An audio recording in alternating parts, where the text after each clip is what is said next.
Hi, this is Christy with Guidepost to Wellness. Welcome to any new viewers and welcome back to anybody that's been on the channel before.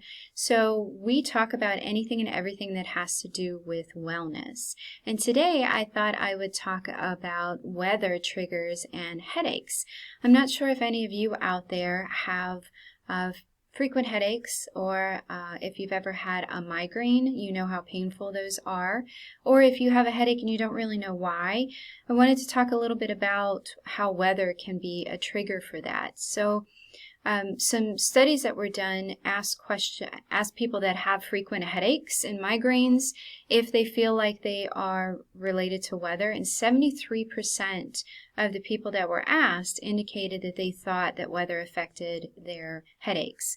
And some other ones that I thought were interesting: extreme heat and cold or drastic changes in the temperature, 38% could affect them.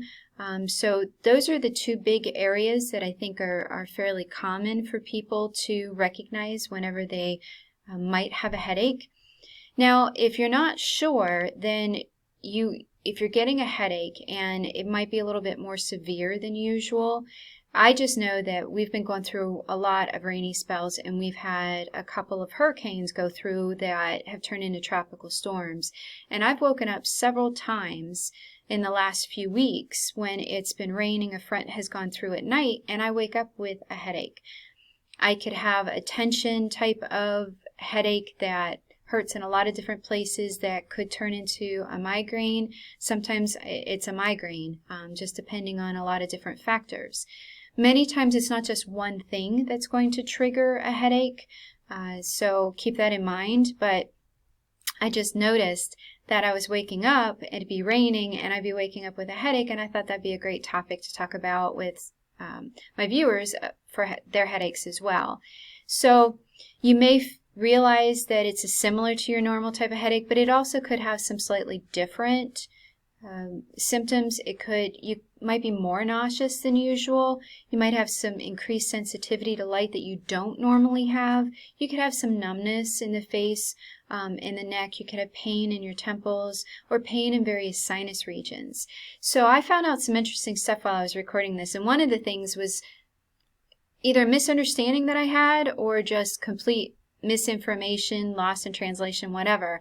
But my brother would get a lot of headaches, and at one point he just seemed to have a headache for a long period of time, and the family doctor felt the back of his head and told him that it was probably his sinuses. So even though his sinuses in the facial area didn't hurt, the back of his head hurt.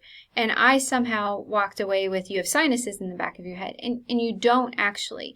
But you do have sinuses that are deep inside your skull, and you can have referred pain that comes into the back of the skull and the neck. So that could be one thing that doctors could look at, is a deep sinus infection. I think it's sphenoid, I'm not sure.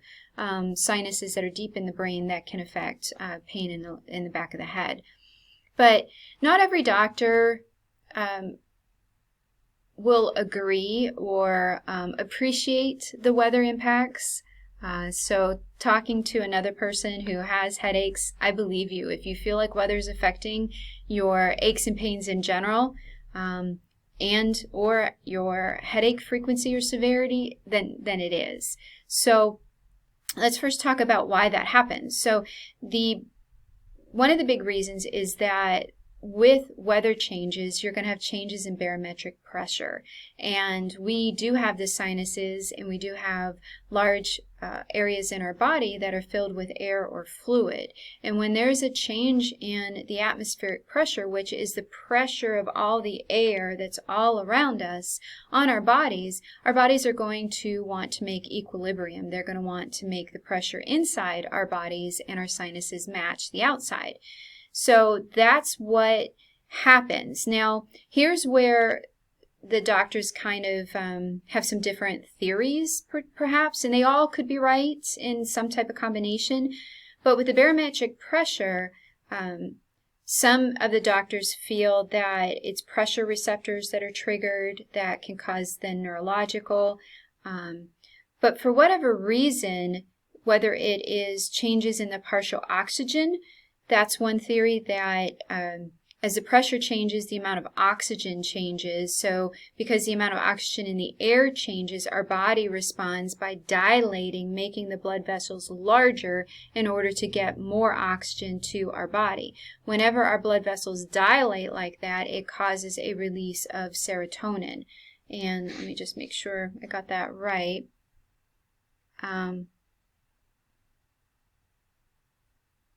So yeah, serotonin levels rise, and they can set off visual auras for folks that have them, or they could cause things like that increased nausea and sensitivity to light and things like that because of the increase in serotonin. And then when that serotonin drops, that's when the pain sensitivity can really kick in.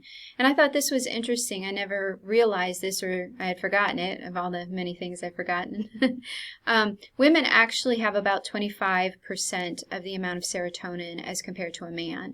So women can be more sensitive to those changes in pressure that trigger changes in serotonin because our levels are lower, so changes in a smaller amount can be more noticeable. So I just thought that was an interesting piece of information. Here's another one that I thought was really interesting. I know that the brain is a giant electrical organ.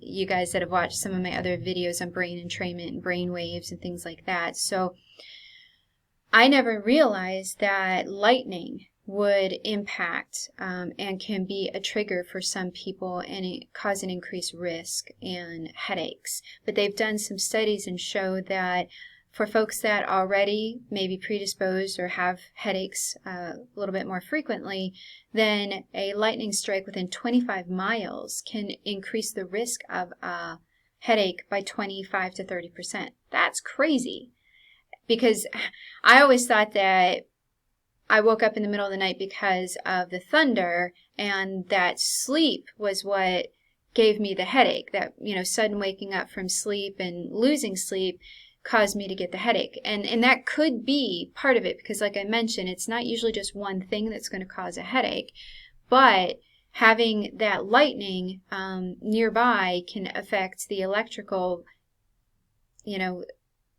all kinds of stuff in the brain, and then you have the pressure changes. Then a lot of times when front rolls in, you've got the temperature changes. So right there, those are multiple triggers that can cause more inclination to getting a headache.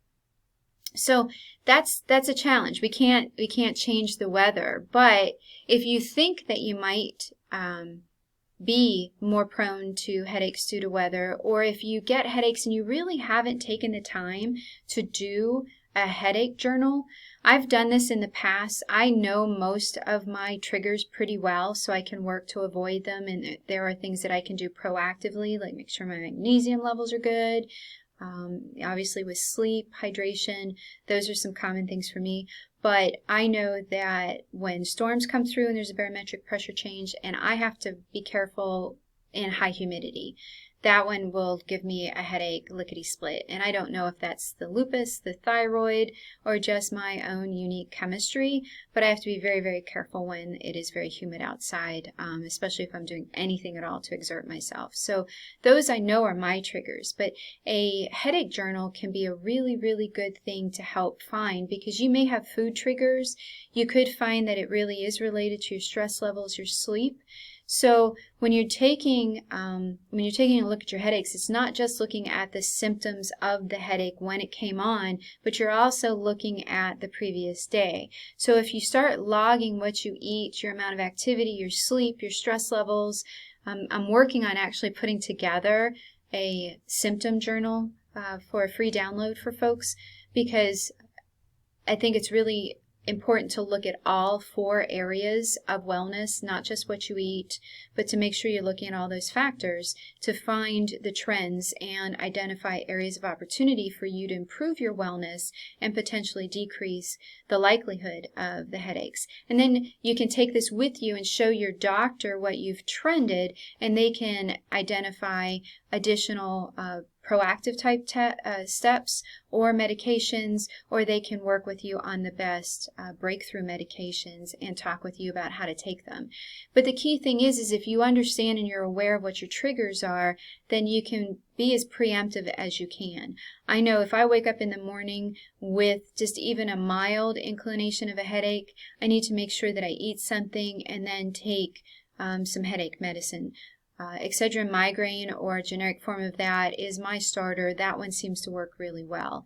But you have to know your body and kind of take stock of that, and that's why the headache journal is really helpful, because then you can also start to track if you take a certain analgesic over the counter, or if you take a certain prescription, then you can also keep track of how well you do with that and work with your doctor on that. So I hope you found this interesting, maybe learned a little something. If you're interested in any more help with diagnosing your headaches, as I mentioned, I'm working on putting together the symptom journal so that it can be used for headaches and some other types of things. If you're interested in any help with that, lifestyle changes, check out the links below for a free initial consultation, and we can chat about your specific symptoms, and I can help work with your doctors to help make any lifestyle changes that might help you. So hopefully the weather will stabilize a little bit now that it's getting into the fall, and we won't be waking up, those of us that get weather headaches won't be waking up with as many headaches. So take care, be well.